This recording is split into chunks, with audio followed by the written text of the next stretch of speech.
The Amazing Spider-Man First Strike #1, you end up having a book that it feels like it's grasping at straws in the first issue of trying to set up a big story, something that will mean things, but really playing off things that, like I said, don't have much weight to them as we've been reading all the books month in and month out. The Fisk Law, in that Devil's Reign and happening at the end of the Chip Zdarsky deal on Daredevil, it just never felt like it ever came into play, really, that much at all, especially in the Spider-Man. Like, when was the last part of Spider-Man where he was zipping around and he's like, oh my God, I better not go out and somebody got hurt? Like, you're waiting to have that moment. Somebody get killed, somebody go. We never really had it much. So that's the big play. And then also, this whole play with Tombstone and the wedding that failed with Janice and Randy. It's just these things don't feel as big as maybe they should have. And so you're going to have to do things to make them feel bigger. And it happens in this issue, the start here. But I don't know.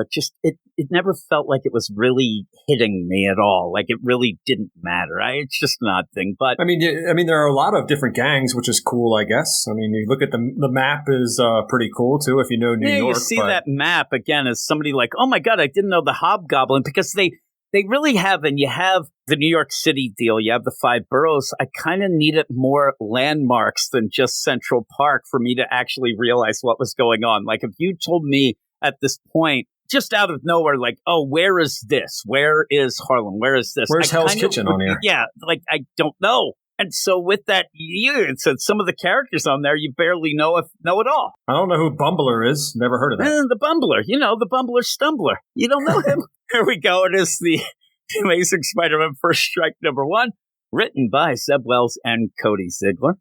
Joey Vasquez and Julian Shaw on art. Brian Valenza on colors. VC's Joe Caramagna on letters. So we start out and we get to see the gangs, and they're all there yelling at each other. Hey, you better not take this from me. You better not run me out of Red Hook.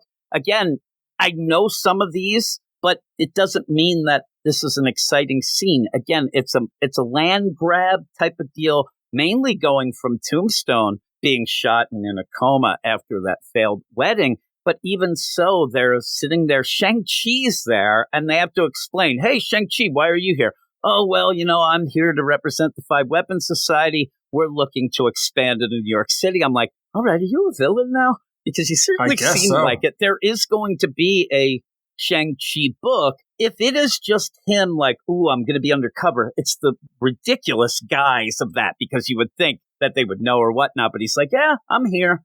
And then they're just mapping out things of, I want this, I want that. And then you end up getting White Rabbit and Janice show up, and Janice says, I want what my dad had. Mm-hmm. Nobody touches it. And they just say, you're lame. You're not part of the group. You can't just show up where your dad ended up having the power. That doesn't transfer to you. You have to prove that you're in. It's like a hazing. And it's just basically, you go kill Randy, because Randy has been there trying to get this Fisk's Law repealed. And they think, oh my God, that would screw, it all up for us. We don't have to run. But most of the characters in this at one point in the last bunch of deals has been taken down by a masked hero at points. So it ends up, like I said, that Fisk's Law never really played out. And you're really going heavy on that. But Janice, who has had problems with Randy, she's being sent to go kill him. And she's like, give me 24 hours. Now, you have to think to yourself, she's not going to do it. But we find out that, Hammerhead, who's kind of leading this, we saw him working the angles before, that he's going to set something up. Now, in the meantime, just to point out, he ends up having that lady with him that's always there that we really don't know. And he does say, you might recognize her. He doesn't even know her name. He says, you might recognize what's her name here, as if she's just eye candy. Why is she at this meeting? There's no reason. Nobody else has eye candy going around. He shows up like this. It's weird. Yeah, she's all over him, too. It's so uncomfortable. At the end, you realize why, because it's all with Duke. And you're like, oh, man, that was set up pretty poorly. But you even said by the end, you're like, yeah, I kind of get what's going to happen here. And you realize. But while you're going through this, though, then you go off to Spider-Man and Spider-Men, because you have Peter and Miles, and they're chasing down Slide, who's talking trash. And it's weird because Slide's like, oh, my God. And they say he has catchphrase, which the catchphrase was, catch as catch can. Is he Forrest Gump? And then he's like, spider nerds. Oh, man, you got a catchphrase now? This seems to be the part that Cody Ziegler might be writing. And it's awful. People have been begging me to read the Miles Morales Cody Ziegler book. Again, if you're a fan of it, fine. But when I read 1 or 2 word bubbles coming out of the mouth of Miles, I want to strangle somebody. It drives me nuts. Hey, my guy, we're going to do this. And it just feels phony. It doesn't feel right. And what we're centering on is Miles is pissed, not because Miss Marvel died, because, that kind of came and went and didn't really matter in the long run. And I don't think it ever mattered to Zeb Wells in the book. It was just to get her over on the X-Men side of things. So what he's mad about is that you didn't talk to me for those 6 months. The 6 months that was a weird play in this Amazing Spider. First off, we're past that. Way past. And I know you're going to bring it up, but because of the idea of it started like, what happened 6 months before? You end up having York, Pennsylvania, all that. Then after that, you ended up having Spidey get hit by, the UFOs and ended up in the hospital. And who knows for that long. So why doesn't he bring that up? Like, dude, I was in the hospital with radiation poisoning. You never came to see me then. Yeah, that's worse. You know what I mean? Like the whole play, but it's so pushed to have this Peter's a jerk. And in my mind, I just want to be like, we're past that. I don't need the whole idea of everybody's mad at Peter. That's months ago. That we don't need that anymore. And it's just like, hey, like I said, this is the grabbing at straws. How can we make a story out of this? Well, we'll get Miles and he'll be pissed off about that. I'm waiting for Rec Rap to just show up with Repo and we can just do that crap again because all of that going on. And also, why doesn't Paul walk in at some point and go, hey there, Peter, by the way, me and Mary Jane are banging, and then just leave? Like, you have that too. Why not? Because this whole play is just, and didn't it feel like Miles and Peter were having a bit of fun taking down the slide? And then for him to just say, like, I hate your guts. Yeah, it's a mood killer for sure. It was. Yeah, and it just, that's the play of it. It's like, it kind of is a downer. Yeah. And then he says, hey, you're a jerk. And by the way, I better remind you that with great power, there's also great responsibility. See you later, sucker. And then he leaves. He says, you know where you can find me. Yes, I do. And it makes you have just a bad feeling. Miles is a total jerk in this scene. That's the weird play. I think that what you're supposed to be going with here is that you're supposed to think that Peter's the jerk. No. But the way it's written, I cannot stand Miles. I want him to just like, hey, I'm going to sit here and accidentally misfire and fall to his death. I'm telling you, it's so lame. So then you get all these protesters and the idea that Janice is going to take down Randy. She's going to go kill him. We know that's not going to happen. They've tried to push the idea that she hates him now because of what happened to her dad. But when she does end up finding him and confronting him, she says that you got to disappear. Now, I don't think he would have anyway, but she says, please just leave the city, go away for a while.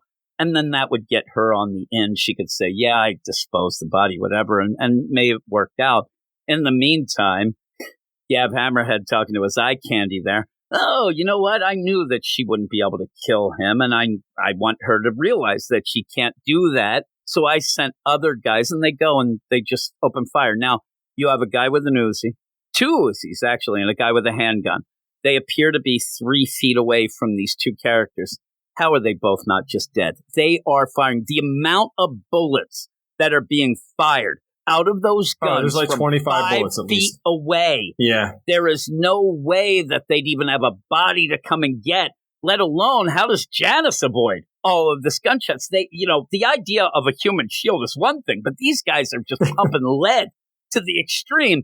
And it looks like Randy's hurt. And you got to be worried about him, but it should be dead on arrival. I mean, the amount of bullets they that was a lot unrealistic for sure. Yeah. Oh my God. So again, you're trying to up the ante. You're trying to make this big. And I was just like, okay, well now everybody's going to the hospital, but you end up having Peter then, from what Miles said, decides he's going to go. And see, here again is the idea where you're supposed to have this weight to it that Randy has been begging Spider-Man to help him for months and months and months of the regular books, but we barely saw that. That has just been thrown at us just recently to get into this to now be a big moment. And it's not enough. It's like out of nowhere where Peter comes in and he's dressed as Spider-Man, but goes to Luke and says, hey, Luke, I want to talk about Randy. I think that he's right. I got to step it up a bit. I got to do more of this. Let's get rid of this Fisk Law. In the meantime, Luke's like, you didn't hear. He's in the hospital, and they rush off to the hospital where you end up having, Robbie was there already with Tombstone, then gets told, oh, my God, I love the idea of like, Mr. Robertson, I know you so much that I was worried about you, but didn't know you had a son. She was freaking out like, I thought it was you. That's just no nurse would ever say that. Exactly. I'm freaking out. I thought it was you. And then I saw it was somebody named Randy. It wasn't you, but yet she still ran to him. Like she doesn't even know that Randy's the son. She ran all the way here to just say, oh my God, I thought you were dead, but it wasn't you. See, like, what do you say after that? Everything has got a weird angle to it. And he runs down. Of course, he runs to go see. This scene isn't that bad when you do have Randy covered in blood. He's all got the bandages, and Janice is there. Oh my God, I'm sorry. And he goes, get the hell out of here. Get away from my son. Again, I don't know that this would be the point. Well, what's really going to happen here should. Janice now in this whole gang war, she's going to want to take down everybody. Unfortunately, by the end of the issue, she can't take down or kill the guy that she wanted to because we go off to him right now. And you do have Hammerhead. And in this play, you have this girl that we don't really know. Yeah. And she's real, like interested. Oh, so this is her mask. Right then, you're like, okay, that's Madame Mask. Yeah, she ain't dead. And the way that they have to finagle to say why she's back, nobody will really care. Nobody's going to be on that trail of, oh my God, because this is what happened. You end up where Hammerhead was going to Janice and Randy's wedding. In the meantime, he hooks up with this girl there. But in the meantime, she has actually switched places with this other girl to then have that girl get killed as Madame Mask for her to take this other girl's deal. It's so convoluted to get to where you're going just to reveal, oh, Madame Mask never did get killed. They killed an innocent woman. It wasn't Madame Mask. To get there, though, and we talked about this, you get where Hammerhead ends up like slapping her around. Way over the top. Tossing her only, and we thought like, ooh, that's something you usually don't see. But because it ends up being Madame Mask, who then uses that little bit of a distraction because when he slaps her and throws her down, he turns his head. He's pouring a drink. She suddenly grabs, I don't know where, but a adamantium femur, which looks like a bat, and just starts pounding him over the head. Looks like he's dead. It's a cool scene because you do get to see her take vengeance on him, which is pretty cool. But I mean, and even so much as look what he's wearing. He takes his shirt off and he's wearing one of those wife beater shirts. He's got the wife beater shirt on. Yeah. And he's there. So she hits him over the head as Janice comes in the window looking for revenge. And then this girl, who then reveals herself to be Madame Mask, says, oh, I already took care of that, while she's taking out her boob pads that somehow she thought she needed, because then you see her again. Doesn't look like there's any change in any chest area. It's very odd to even see that. And it's just a play of her, like, is that, like, supposed to be clever? I don't know. But she's like, oh, it's me, Madame Mask. I got the mask back. Here I am. And it's time to wage war on everyone. And then Janice is like, oh, my God, you can't do that. Randy was shot. I came to do this, that, and the other thing. She's like, oh, I know everything. He told me everything. But again, it's this gang war stuff. Like, she knows now what Mr. Negative, like, it just doesn't really, I don't know. It just doesn't feel as big as what it seems like everybody is saying. And now we just have gang war. Everybody's in the street just fighting. In that, you'll have in the Luke Cage book that we'll be doing next, that play of it's going to end up where they're going to have the Fisk Law have to be repealed because there's too many gang things going on and these villains in the streets. But yeah, at the end, you do have Spider-Man go to talk to and see Randy, but talk to Robbie. Robbie says, get out there and do what you got to do. Be a hero. And then the whole city's on fire. It's exploding. Everybody's kicking each other's butt. And we end with pretty much Madame Mask laughing, and she wants to have war. And Fisk wants to, maybe go and help out. And he says, I'm going to get a team, go out and do this, Spidey, do your thing. But at the end, I'm Luke like, Cage. Yeah. It's just a lot of scenes just thrown together without much weight behind them. As we keep saying, this idea that you keep having this fist law brought up and the idea of, this gang war and Janice and Tombstone. I just don't know that everything was set up well enough to give the story that feel that it is worthwhile or whatnot. And by the end of this first issue, I'm telling you, it feels like there's not much of a story overall, except, like I said, fist law and bad guys doing their thing. And I don't know that that's going to be able to give you 20-some issues. This is a lot with the tie-ins, but what would you give this? I'd give it a 6.5, just in general. Yeah, I think I'm a 6. I think I'm a 6. It just was a downer. Yeah, some of the art's cool.